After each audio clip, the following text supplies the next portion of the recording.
አንድ ሰውዬ በሰፈሩ ያለችውን እጅግ በጣም ቆንጆዬ ሴት ያገባና አብረው በደስታ መኖር ጀመሩ።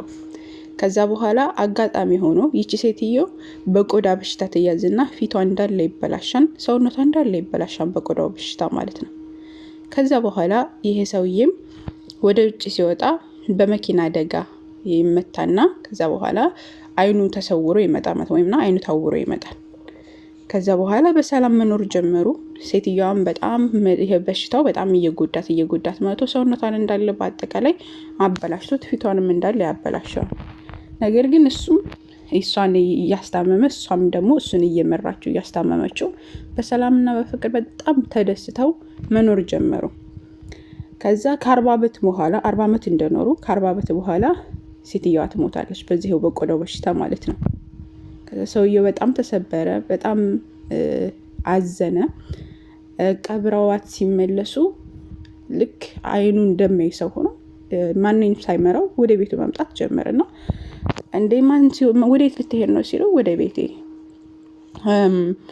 እንደ አይንህ እኮ ማን እየመራ ሊወስድህ ነው? ቆይ እኛው እየመራን አብረን እንሄዳለን ምናምን ሲለው እኔ እኮ አይኔ ሚስቴ ቆዳ በሽታ ሲኖር ስለነበረባትኝ እየተሰቀቀች ባየኋት ጊዜ እና አሁን ይጠላኛን እያለች እየተሰቀቀች ባየኋት ጊዜ ነው ሄጄ አይኔ እንደተመታ አድርጌ አይኑ እንደተሰወረ አድርጌ መጥቼ አብሬያት ስኖር የነበረው።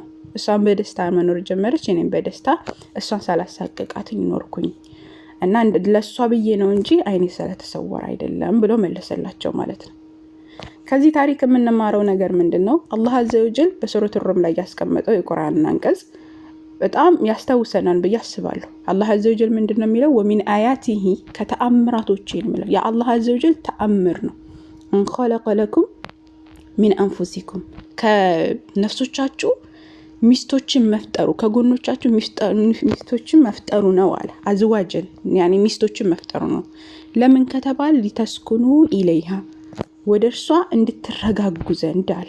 ከዛ ሲባል ወጀዐለ በይነኩም መወደተን ወረሕመ። እዚህ ጋር ሁለት ነገራቶችን አላህ ገልጿል። የመጀመሪያው መወደተን ያኒ መዋደድን ፍቅርን ማለት ነው።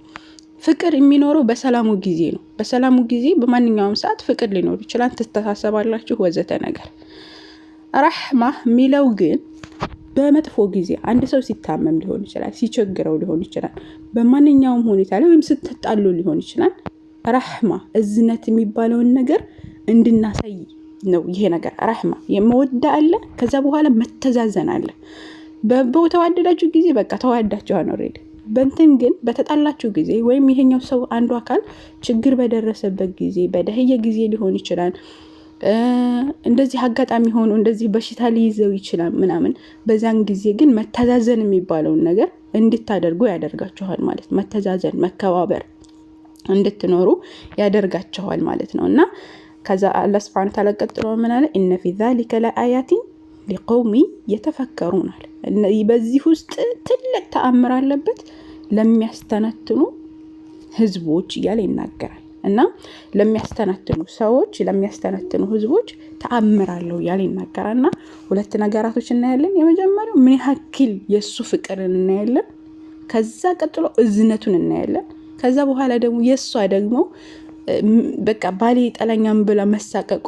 ከዛ በኋላ ደግሞ እሱ አይኑ ተሰውሮ ሲመጣ ራሱ በእዝነት ምንም ነገር ሳይፈጠር አብረው መኖሯ በጣም ደስ የሚል ነገር ነውና እነዚህ ሁለት ነገራቶች ትዳር ውስጥ መኖር አለባቸው። እዚህ ታሪክ ላይ የተማርኩት የመጀመሪያው ፍቅር የሚባለው ነገር ጥልቅ የሆነ እስከምን ድረስ መሄድ እንደሚችል ነው።